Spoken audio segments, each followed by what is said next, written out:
pandemi paling mematikan dalam sejarah manusia. Hari ini, kita akan menjelajahi 4 wabah yang telah mengubah jalannya peradaban dan meninggalkan jejak yang tak terlupakan dalam catatan sejarah kita. Mari kita mulai dengan Black Death, wabah yang melanda Eropa dan Asia pada pertengahan abad ke-14.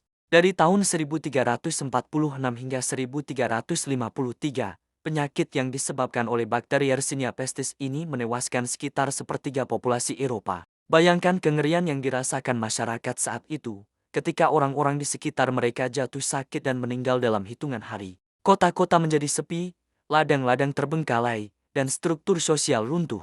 Black Death tidak hanya mengambil nyawa dalam jumlah besar, tetapi juga mengubah tatanan ekonomi dan sosial Eropa secara permanen. Berabad-abad kemudian, dunia dihadapkan pada pandemi besar lainnya, flu Spanyol. Meskipun namanya menyeratkan asal Spanyol, virus ini sebenarnya menyebar dari kamp-kamp militer di Amerika Serikat selama Perang Dunia I. Dari tahun 1918 hingga 1920, flu Spanyol menginfeksi sekitar sepertiga populasi dunia dan menewaskan setidaknya 50 juta orang. Yang membuat wabah ini unik adalah tingginya angka kematian di kalangan dewasa muda yang sehat, berbeda dengan flu biasa yang biasanya lebih berbahaya bagi anak-anak dan lansia. Namun, jauh sebelum Black Death dan flu Spanyol, ada tragedi yang sering terlupakan dalam sejarah pandemi, wabah Amerika pada abad ke-16. Ketika penjelajah Eropa tiba di benua baru, mereka membawa serta penyakit-penyakit yang belum pernah dikenal oleh penduduk asli. Cacar, campak, dan penyakit lainnya menyapu populasi pribumi,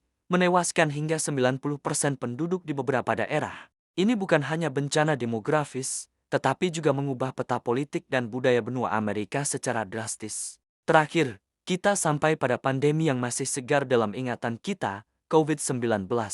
Sejak kemunculannya di Wuhan, China, pada akhir tahun 2019, virus SARS-CoV-2 telah menyebar ke seluruh penjuru dunia, menginfeksi ratusan juta orang dan menewaskan jutaan lainnya. Pandemi ini tidak hanya menguji sistem kesehatan global, tetapi juga mengubah cara kita hidup, bekerja, dan berinteraksi. Lockdown, masker, dan vaksinasi massal menjadi bagian dari normal baru kita. Setiap pandemi ini memiliki dampak yang jauh melampaui angka kematian. Mereka mengubah struktur sosial, ekonomi, dan bahkan geopolitik dunia. Black Death, misalnya, mengakhiri sistem feodal di Eropa dan membuka jalan bagi Renaissance. Flu Spanyol mempengaruhi hasil Perang Dunia I dan membentuk kembali sistem kesehatan publik global. Wabah Amerika memfasilitasi kolonisasi Eropa atas dunia baru. Dan COVID-19 telah mempercepat transformasi digital dan mengubah lanskap kerja global. Namun, di tengah kehancuran ini, ada pelajaran berharga yang dapat kita petik. Setiap pandemi telah mendorong kemajuan dalam ilmu kedokteran dan kesehatan masyarakat.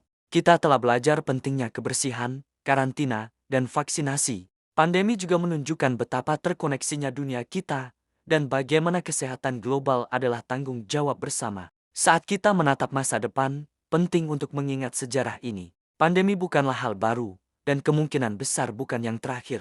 Namun, dengan pengetahuan yang kita miliki sekarang, kita lebih siap menghadapi ancaman kesehatan global di masa depan. Kuncinya adalah kewaspadaan, kerjasama internasional, dan investasi berkelanjutan dalam penelitian dan infrastruktur kesehatan. Sejarah pandemi ini mengingatkan kita akan kerentanan manusia, tetapi juga ketangguhan kita. Dari setiap krisis, kita bangkit kembali, belajar, dan beradaptasi. Dan meskipun kita tidak dapat sepenuhnya mencegah pandemi berikutnya, kita dapat memastikan bahwa kita lebih siap menghadapinya. Demikianlah sekilas tentang pandemi paling mematikan dalam sejarah manusia. Semoga pengetahuan ini dapat menjadi pelajaran berharga bagi kita semua dalam menghadapi tantangan kesehatan global di masa depan. Jaga kesehatan dan selalu bahagia. Jangan lupa like, share, dan komen video ini. Juga subscribe channel ini dan aktifkan tanda lonceng untuk video saya selanjutnya. Follow juga akun media sosial saya yang tertera pada link deskripsi. Sampai ketemu pada video berikutnya. Wassalam dan terima kasih.